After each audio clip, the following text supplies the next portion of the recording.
Hi, this is Krishna. तो आज हम एक तीसरी वीडियो लेके आ गए हैं। जैसा कि हमें पता है कि पहला वीडियो हमारा डायबिटीज़ पे था, दूसरा वीडियो हमारा ब्लड प्रेशर पे था।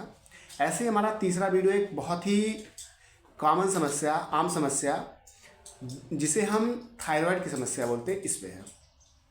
तो हर बार की तरह इस वीडियो में भी हम कहीं ना कहीं एक कहानी से समझने की कोशिश करते हैं कि दरअसल थायराइड की समस्या होती कैसे है। मान लो आपके घर में क्या है कि एक इन्वर्टर लगा हुआ है। क्या लगा हुआ है? इन्वर्टर लगा हुआ है। तो क्या होता है, इन्वर्टर नॉर्मल बिजली सप्लाई करता है, ठीक है। और नॉर्मल बिजली सप्लाई कर रहा है तो उससे क्या होता है, पंखे चलते हैं नॉर्मल, बल्ब जल रहा है नॉर्मल, फ़ोन चार्ज हो रहा है नॉर्मल, ठीक है।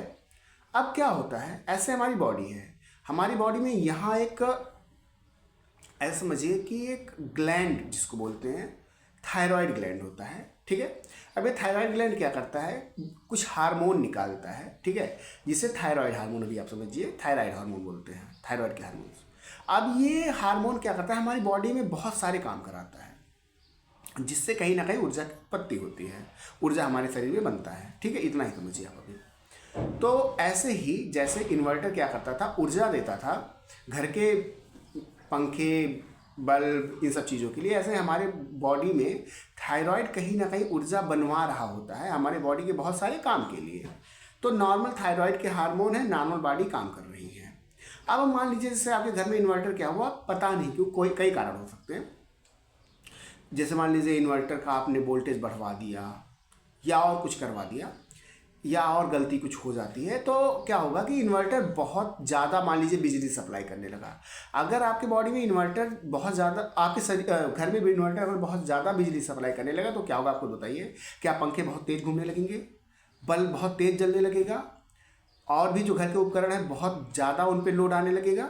यानी वो क्या हो सकते हैं, जल सकते हैं, फूक सकते हैं कि नहीं।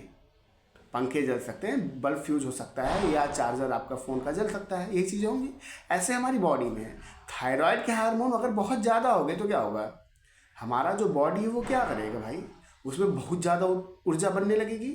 और अगर बहुत ज़्यादा ऊर्जा बनने लगेगी तो क्या होगा, आपको सोचिए। इंसान के अंदर जब ऊर्जा बहुत ज़्यादा आ गई है, बेमतलब की गुस्सा आएगा, बेचैन रहेगा, चिड़चिड़ा रहेगा, यही सारी चीज़ें तो होती हैं। ऐसे भागेगा इधर उधर, उसे समझ में ही नहीं आएगा क्या करना है, घबराया हुआ रहेगा।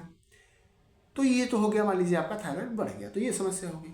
अब मान लीजिए आपका क्या बोला जाता है, थायराइड, मान लीजिए दूसरा कंडीशन समझते हैं कि जो इन्वर्टर था वो बिजली सप्लाई ही कम कर रहा है। और अगर इन्वर्टर आपके घर का बिजली ही कम सप्लाई कर रहा है, तो आप बताओ पंखे ढंग के चलेंगे? नहीं चलेंगे। बल्ब आपका ढंग का जलेगा? नहीं जलेगा।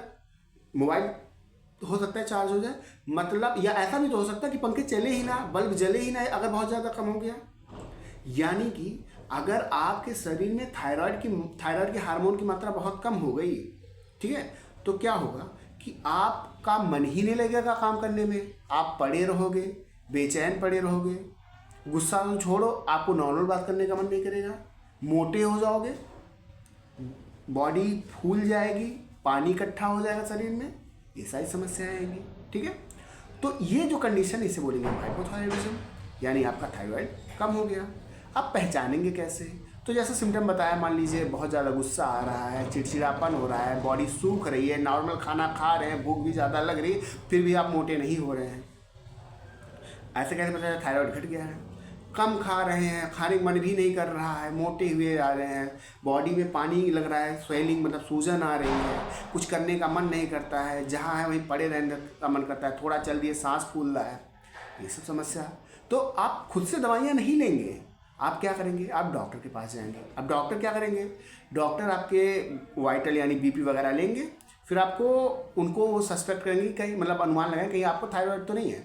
फिर उसके बाद वो क्या करेंगे, आपके, ऐसा समझिए कि खून, समझिए आपके खून में वो थायराइड के हार्मोन की मात्रा चेक करेंगे।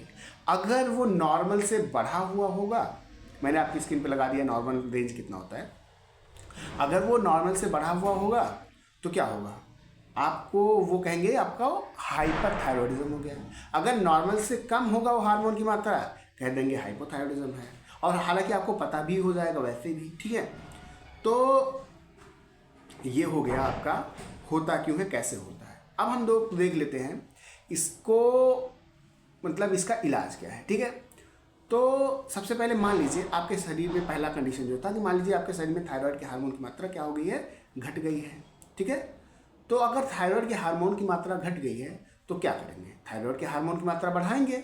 तो वो क्या करते हैं, लीवोथायरॉक्सिन नाम का हार्मोन आपके शरीर में देते हैं। ठीक है, ये एक दवा होती है जो शरीर में आपके जाने के बाद थायराइड की तरह काम करती है, थायराइड के हार्मोन की तरह काम करती है और आपके शरीर में मतलब शरीर को वो नॉर्मल ले आएगा। ठीक है, ये तो था जब घट गया था। अब मान लीजिए आपके शरीर में थायराइड की मात्रा बहुत बढ़ गई है तो क्या करना पड़ेगा, पानी वगैरह मतलब ऐसा समझिए आप कि जो हार्मोन्स बढ़ गए हैं उनको अगर ब्लॉक कर दिया जाए तो हमारा काम बन जाएगा कि नहीं, बन जाए। तो उसके लिए कुछ दवाएं देते हैं, प्रोपिल थायोरेसिल या मिथेमेजॉल देते हैं। इसके अलावा कुछ बीटा ब्लॉकर नाम के कुछ एक कैटेगरी होती है। ठीक है, इसमें प्रोपेनोलॉल होता है, एटेनोलॉल होता है, ये सब दवाइयाँ देते हैं। पर वही फिर मैं आपसे कह रहा हूँ, दवाइयाँ बिना डॉक्टर की सलाह के आपको खुद से नहीं लेनी है। खुद से ऐसा नहीं करना है कि जांच के लिए भेज दिया, थायराइड का हार्मोन बढ़ा हुआ है या घटा हुआ उस हिसाब से आप दवाइयाँ ले रहे हो, नहीं, कभी नहीं करना है। क्योंकि इसके अलावा आपके साथ और भी समस्याएं जुड़ी हो सकती हैं और ये दवाई अगर आप लोगे तो हो सकता है उन समस्याओं के लिए कठिनाइयाँ आ जाए। ठीक है, तो ये रहा। बाकी ठीक है, आपको मैंने बताया होता कैसे है, इसका इलाज क्या है। ठीक है, और कोई समस्या होगी तो कमेंट बॉक्स तो खुला है। बाकी ठीक है, थैंक यू, बाय बाय।